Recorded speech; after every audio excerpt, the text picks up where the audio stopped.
We was on the bottom, yeah. Now we headed to the top. New level. On my level, don't see anybody. I don't see him. This right here could never stop. This could never stop. Ay, this right here could never stop. Hold up, nah, nah. Ay, this right here could never stop. Hold up, nah, nah. Ay, this right here could never stop. Hold up, nah, nah. Ay, this right here could never stop. Hold up, nah, nah. One time, ay. I live on the job, right? Yeah, I'm always at work, right? Real people stay by me, right? Haters wanna do hurt, right? Know they tryna stop me, right? Drag my name through dirt, right? I don't feed into the hate, right? I just answer with a smirk, facts. I feel so. Let me just show you something. Read this real quick. Let me give you 2 or 3 scriptures before you leave, all right? Hey, listen real well, brother. You got a wife? Do you have a wife, a daughter? You're divorced? Okay. All right, do you have any kids? All right, okay. So this is for all of you, okay? Read that. Isaiah 32 and verse 9. The book of Isaiah, chapter 32, verse 9. Rise up, ye women that are at ease. Because God is telling our women to rise up. Because right now, when you see our women, they're at ease. They're comfortable with the state that we're in. Sad to say, they are comfortable because guess what? Next month is 4th of July. 4th of July is right around the corner. But what I'm saying is our women are at ease. They hear the word, then they start celebrating the days of the world. They hear the word, you still in pants. Dresses are cheap right now. You could go to, matter of fact, women have the cheapest stores on the planet. Men have the most expensive stores. The women, they could go in almost any store and buy a dress. Read. Hear my voice, ye careless daughters. Give ear unto my speech. Many days and years shall ye be troubled. Now I want to ask you a question. Have they been troubled for many years? Have our people been troubled for many years, many days? We've been troubled. It's like generational curses. It's like the pain never stops. It's like our parents went through the pain. We're born into the pain. We go through the pain. It's continuing because we refuse to go back to the commandments of the Most High God. We refuse to return to who we are. We refuse to follow the black Messiah. Okay, all praises. That's the first thing, wanting to do it. But then after you want, you have to put action behind that want. Read. Ye careless women, for the vintage shall fail. The gathering shall not come. Tremble, ye women that are at ease. So the gathering won't come without our sisters. So it's very important because our sisters play a very huge part in building up the nation. A lot of times we forget about our sisters. But guess what? The Israelites, the IUIC, we don't forget our sisters. We know that they're important. We know that without them, the nation cannot be solidified. We cannot build the nation without our women. Because what's important about having a good wife at home or a good woman raising your children? What's the importance? Why is it important? Yeah, why is it important? Because you bring your family closer to God. No, hold that real quick. Let me show you why it's important. Read Sirach chapter 3 and verse 1, I believe it is. I believe it's Sirach 3 and 1. Sirach 3 and let me see. Yeah, read that. Read verse 1 and 2. This is why it's important. Read. Sirach chapter 3 verse 1. Hear me, your father, O children, and do thereafter. So the children, are you a child, young lady? You are a child. So the child is supposed to obey the father and the mother. But first it's dealing with the father. Because the father is, what is the man? He is the head. And without him, everything else, the foundation is destroyed. Because he is the foundation that Christ ordained in the house on earth. Read. That ye may be safe. For the Lord hath given. Wait, read that top part, verse 1 again. Hear me, your father, O children, and do thereafter, that ye may be safe. Because guess what? The father is supposed to protect the family. So God says when the father protects the family, we will be safe. And guess what's going to happen in us being safe? You won't hear about our children getting gunned down. You won't hear about gun violence. You won't hear about the sisters getting prostituted, getting kidnapped. Because the father is building a defense against that. That's your job. Yes, sister. Was that the first verse? That was Isaiah 32 and verse 9. Read. Want me to read it again? Read the Surah. For the Lord hath given the father honor over the children. So the father has honor over the children, meaning what the father says goes. So you as the man, if you tell your children something, it's supposed to go. Right. It's no maybes, no back and forth. No, that's what goes. Read. And hath confirmed the authority of the mother over the sons. So the women are very important because the authority belongs to you over the children. That's what God's saying. Even the sons, the authority belongs to you first. Because it's the man, then the woman. But guess what? The woman is following the command of the man. So therefore, everything is perfect. The household is perfect. Right. The man has peace at home. The wife has peace at home. Because the kids are going to listen to you. Because I know when I was young, when my mama told me, she said, hey, wait till your daddy get home. I used to be like, I used to run and hide. I used to tighten up. I used to walk straight after that. Now give me, now go back to Isaiah. No, give me Jeremiah 8 and 11. Read that real quick. Hey, how you doing, brother? Hey, how you doing, brother? I hear you ask a question. You from the tribe of Levi, huh? No, the tribe of Judah. Tribe of Judah? Come close, come close. My fellow Judite brother, I'm from the tribe of Judah. My brother here from the tribe of Zebulon, right? You from the tribe of Benjamin, right? All right, there you go. So it's one big family affair out here. Oh, great. Read. Right now, we go. Just so you know, we're going over the responsibilities of a woman in her job, her duties. Read. The book of Jeremiah, chapter 8, verse 11. For they have healed the hurt of the daughter of my people slightly. Meaning America has healed the hurt of you slightly. Meaning they just did a little bit of healing. What is that little bit of healing? Do you know what they gave us for that little bit of healing? Yeah, but Dominicans are light skinned. Yeah, but have you been to the Dominican Republic? No, They black, bro. Yeah, they black like you, like darker than me. That's a little bit of healing. Food stamps. Child support, that's a little bit of healing. Section 8, that's a little bit of healing. Hang it out. Right, they don't even want the man in the house. So that's the little bit of healing that they gave our women. They gave them just a slight healing. But guess what? In that healing came the destruction. It came our houses out of order. Read. Verse 11. For they have healed the hurt of the daughter of my people slightly, saying, peace, peace, when there is no peace. So the Lord said there's no peace.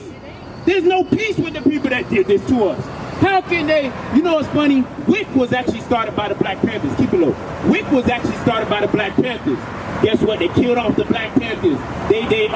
What do they call it? They demoralized their name. Right. They spoke of them as if they were evil, but they provided WIC. They were the ones that provided WIC originally. And then you know what they did? They said leave the man in the house. Our WIC did not separate the home. But guess what? When the white man overthrew the Black Panthers and they took WIC under their own umbrella, they said, look, this is a good idea. Now we can separate the homes. Right. So they used it as a weapon against us to hurt, to heal that hurt slightly. But guess what? There was no peace in it. Because they say there's peace, but there was no peace. Right. Go back to Isaiah.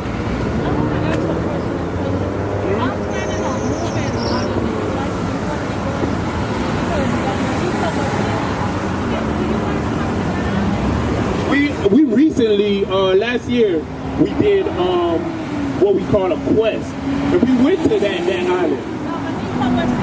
We went, that's over in Dominica. Yes, we went there.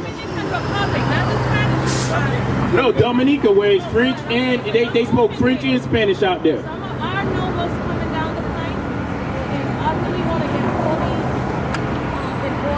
We yet have a school out there, but you know what, sister? We got classes online 7 days a week, 3 times a day for free. Meaning you could go online and learn all day, every day. Right. But the thing is the application. Are you willing to apply that? Because one thing that we fell short of is application. That's why when we read Isaiah 32 and read verse 10. The book of Isaiah, chapter 32, verse 10. Many days and years shall ye be troubled, ye careless women. That's why God calls the women careless. Because we lack, our sisters sometimes lack the the fortitude to actually go apply what they learn. They lack the ability sometimes to teach the younger women how to be better women, how to be righteous women. Read.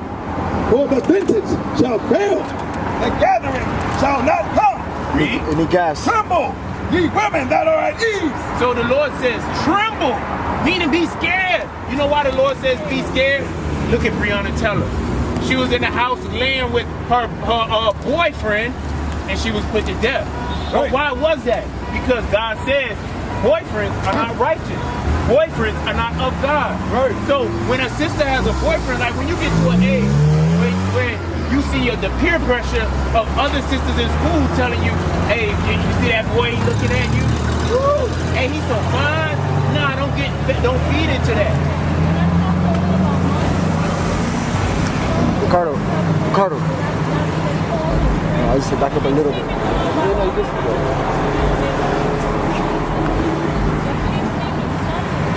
She sees you studying. That's a good example. But let me ask this brother something. You say your name was Fernando? Ricardo. Sorry, Ricardo. All right, Ricardo. So, Ricardo, when you see a sister in tight pants, tight clothing, what's the first thing that comes to your mind? Be honest. When I change my mind now. I'm not like Before your mind changed, before my mind change. I like think of sex. you think about sex. It's lust. Smash it. That's it. It's lust. So now you're hearing from an adult man telling you the first thing that comes to a man's mind when he sees a woman in tight clothing and pants is sex. Because you know why? God ordained your body for your husband when you do get to the age of marriage. What's the age of marriage that she can get married? What's that?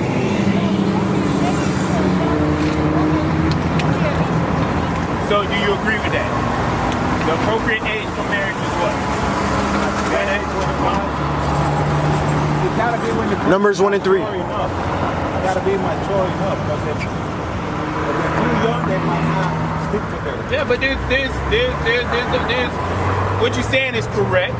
That goes into proving a sister, but there's a certain age limit that once they get to a certain age, they can get married. But the process is what you're saying comes during the proving stages. You prove to see if her mind is mentally right. Because some of our sisters, because of America, Babylon the Great, they cuckoo for Cocoa Puffs. They crazy as hell. Read. This is the marriageable age. The book of Numbers, chapter 1, verse 3. From 20 years old and upward. So 20 years old and upward is the appropriate age for a woman to get married. That is the age when our sisters can get married. But in that process, before she gets to 20, what should you be teaching her? What should you be teaching your kids? Mike is on. What should you be teaching your kids? Education, learn to cook, learn how to take care of your man, learn about God. All right, so you say education. What education are you talking about? How to raise the kids, how to Okay, what do you say, sis? What should we be teaching our children coming up?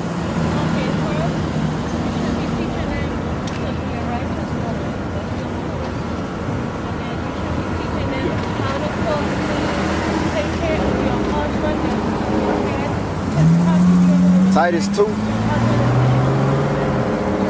Okay, so everything you said, both of you guys said pretty much the same thing. But let's see what God says we're supposed to teach our children coming up. Read. The book of Deuteronomy, chapter 6, verse 7. And thou shalt teach them diligently unto thy children, and shalt talk of them when thou sittest in thine house. So what is he telling us to sit and talk with our children about? What do you think he's telling them to do? His laws. So his laws and commandments is an extension of everything that you guys just said. Right. It's an extension of that. Education, laws, statutes, and commandments. What else did you say? How to cook, how to clean, how to take care of a husband.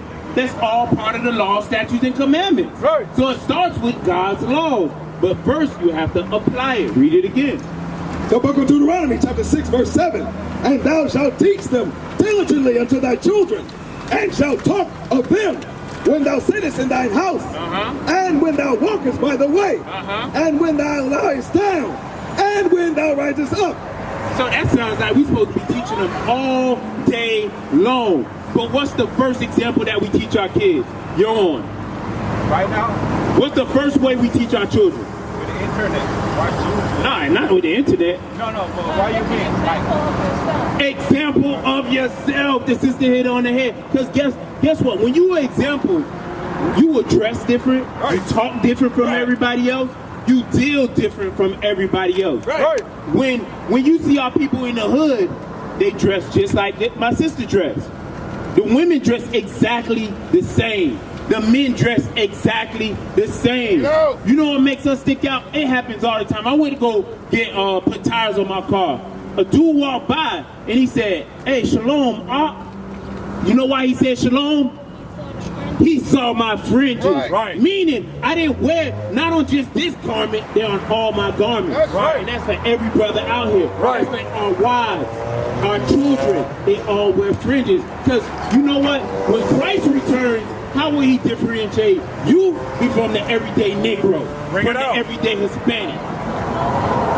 Our clothing, us, and then when he calls on us, how important is it for you to know what? The laws? Okay, what else? There's a park. Huh? Look apart. Let me ask you. What must we know when the Lord calls us? It's simple. It's probably more simple than you probably overthinking. You're probably overthinking. The important thing is to know what tribe you come from. Right. Knowing your nationality, because guess what? He ain't coming back for African Americans. He ain't coming back for Hondurans. He's not coming back for our people from the Caribbean. What island you said you from? He's not coming back for the people of St. Thomas. Well, he's not coming back for St. Thomas. Well, I don't know what y'all call yourself out there, St. Thomians. So you know you're an Israelite and you're a Benjamite. Sis, what are you? I can't hear you. You from the tribe of Levi. You come from the mighty tribe of Levi. The mighty tribe of Benjamin. The mighty tribe of what? What tribe you from? Yeah, I know. I want the brother to say it. Damn. I want him to say it. What tribe are you from? You from the tribe of Zebulon. So don't ever get it twisted when somebody tells you that, hey, you just an everyday Hispanic. Deuteronomy 7:6. You just the everyday Caribbean, what do you call it, West Indies. No, you just the everyday Haitian. No, you not, sis. You are God's chosen seed. Right. You are special people. Right. You are ordained above all people on the face of the earth. That's Read. The book of Deuteronomy, chapter 7, verse 6. Bring it out. For thou art an holy people unto the Lord thy God. The Lord thy God hath chosen thee to be a special people. A special people. Read. Unto himself. Unto himself. What other nation can say that they're special unto the Lord God? Right, bring it out. No nation can say that. Right. Read. Above all people that are upon the face of the earth. Above all people on the face of the earth. So when you go to school and the white kids think they better than you, no, they're not. Right. The Chinese kid, no, they're not. Sis, you are smarter than them. Right. You are better than them. Right. You were created by the hand of God. Right. And he said, you are his people. You are his chosen seed. Give me 2nd Ezra 3:38. You are his chosen. Bruh, you don't realize God says his congregation is men. His warriors on the front line are the men. Right. So we need you up here with us. Right. Fighting the battle. Because we need our sisters to make sure that everything is in order when we done with the battle. Because we don't want our sisters out here on the corners. You know why? Because guess what? What if somebody come up and they decide to shoot the camp up? Or they decide to stab somebody? You think we want our daughters of Sarah getting hurt? No, because the scriptures say that a righteous woman is more precious than rubies. Right. Rubies. God compared you to a fine jewel. Right. But now it's time for you to walk as that fine jewel. Read that. 2nd Ezra 3 and verse 34. The book of 2 Ezra, chapter 3, verse 34. Weigh thou therefore our wickedness now in the balance, and theirs also that dwell in the world, and so shall thy name nowhere be found but in Israel. So God says, if you weigh the wickedness of all the people in the world, it says, guess what? That his name's still going to be found in Israel. Right. It ain't going to be found in nobody else but the Israelites. Read on. Or when? What's it? They that which dwell upon the earth have not sinned in thy sight? Or what people have so kept thy commandments? Who has kept the commandments of God? Even with us falling off, we still got spiritual sense to know certain things aren't right. To know that there's something about this world just seems out of order. Something just seems out of place. We feel it in our spirits. Hey, sis said she always felt like something was wrong with the Sunday church.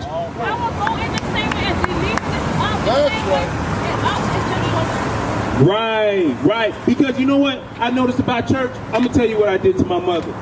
I told her, because when I first found out about this truth, I said, Mom, all right, I'll go to church with you. And let's see how many scriptures the pastor brings out. If he brings out more than 3 scriptures in an hour and a half, 2-hour service, then I'll come back with you Sunday. We went. The pastor only pulled out 1 scripture the whole service. You know what he gave the rest? His testimony in a song and a dance. Right. A feel good. And you know when she left, she said, hey, you're right. I'm going to look into that and look into what you're telling me. And she did her research from that point on. Because sometimes you have to actually show the person. You have to say, look, let's see what your pastor talk about. You know what? Let's compare it to what God is talking about and what the pastor's talking about. And then when we talked about the scripture that they brought out in church, it didn't make sense compared to what God was actually saying. So in church, have you ever heard that you're an Israelite? Have you ever heard that you God's chosen people? Bring it out. You know what they tell you? They tell you you're a Gentile. Right. They give you a song and a dance. They tell you, keep faith in God, oh Jesus, and y'all will make it into the kingdom. But God said that's a lie, because he don't want a song and a dance.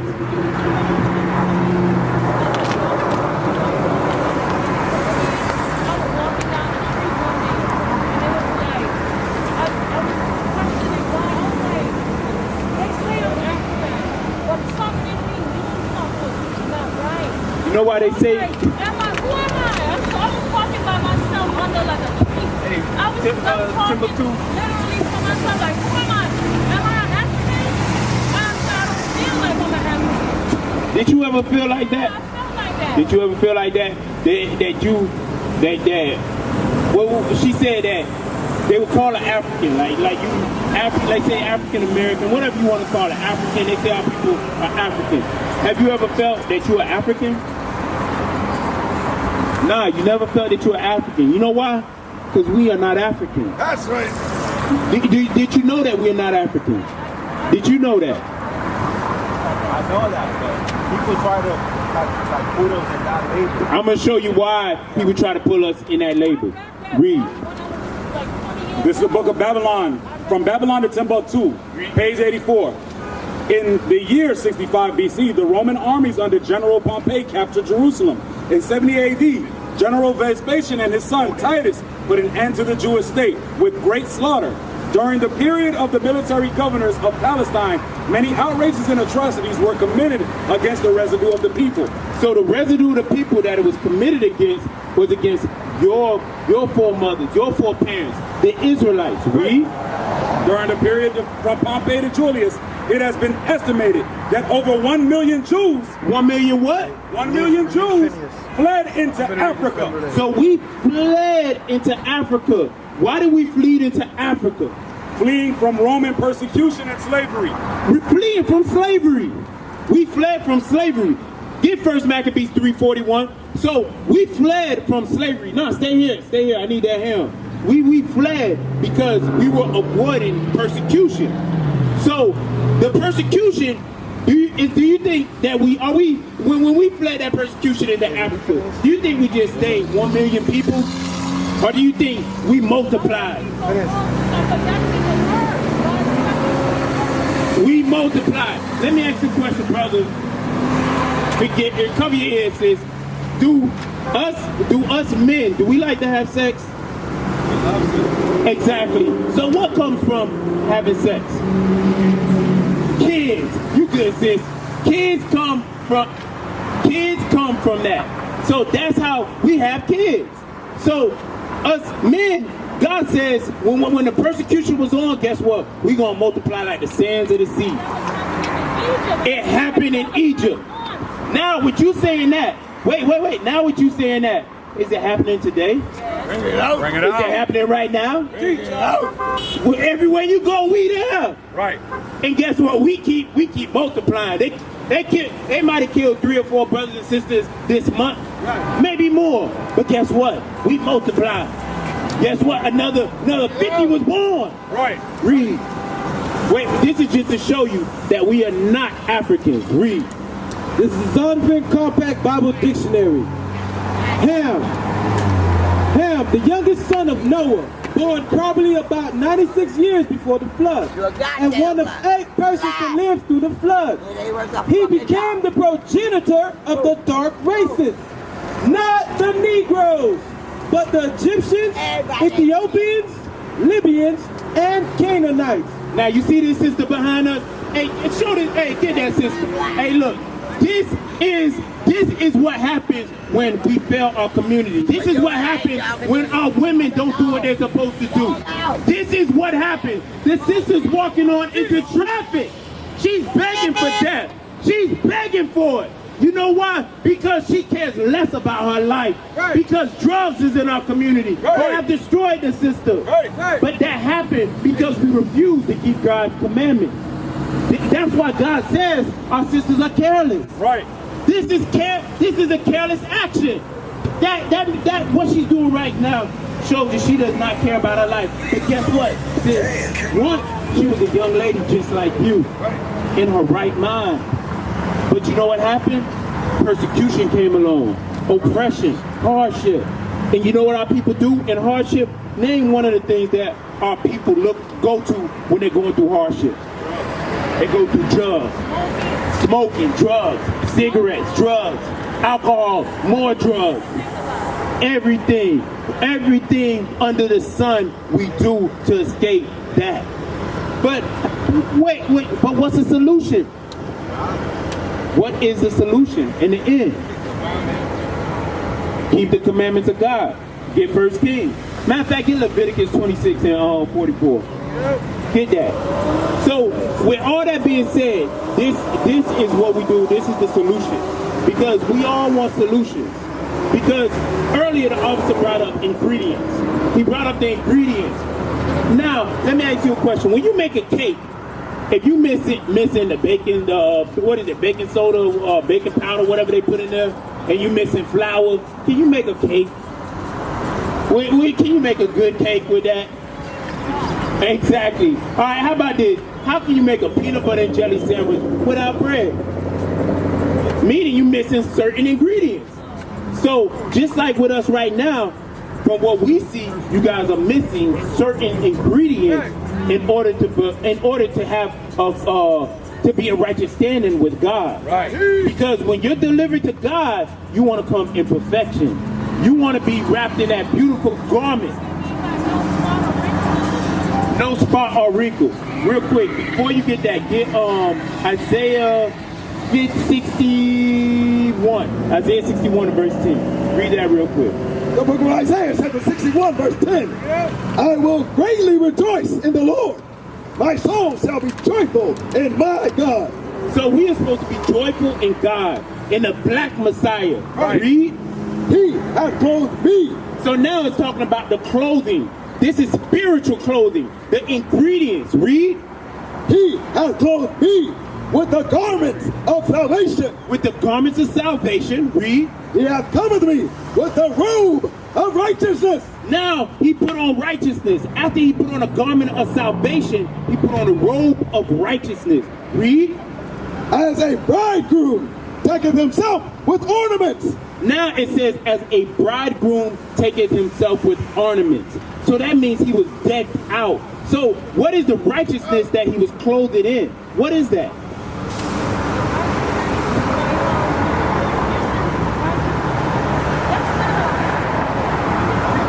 No, it's not physical. This is spiritual clothing. Right. Do you agree? So what did she say that the righteousness was that you must be clothing? What is the righteousness that you must be clothing? Because I see you shook your head when I said, do you agree? But I knew it in your face that you ain't hear nothing. See? Hey, get that righteousness, Deuteronomy 6. Hey, because I saw it in your face. Your face said it all. It was written all over your face. So, hey, when it's written on your face, I know, like, hey, this brother didn't catch that. He just agreeing that he caught it. But she said something very important. She said that righteousness we're supposed to be clothing is something that God has told us. And I'm not going to say what she said exactly because I want you to hear it from the Lord. Read. The book of Deuteronomy, chapter 6, verse 25. And it shall be all righteousness if we observe to do all these commandments before the Lord our God, as he hath commanded us. She said just that. We must clothe ourselves in the commandments, the laws. That's what we must be clothing. Because when you clothe in the commandments and the laws, you don't walk the way everybody else does. Right. You won't have to worry about the oppression that all our people go through because you're walking. We used to scream black power while heroin was pushed. But at the end of the day, nothing's in vain. IUIC has been given a vision. The tents of Judah has risen. Many has attempted the mission, minor murmuring, omitting, and missing the mark. Just reading that he had the flame of fire in his eyes gave us the spark. We on Paul's mission. We out on the road, purple and gold, from Mexico, Cuba, Haiti, Ghana, Sierra Leone. 144,000 boots banging, concrete crackling. These are our men repented at heart. The scriptures is proof. IUIC, we deliver the truth.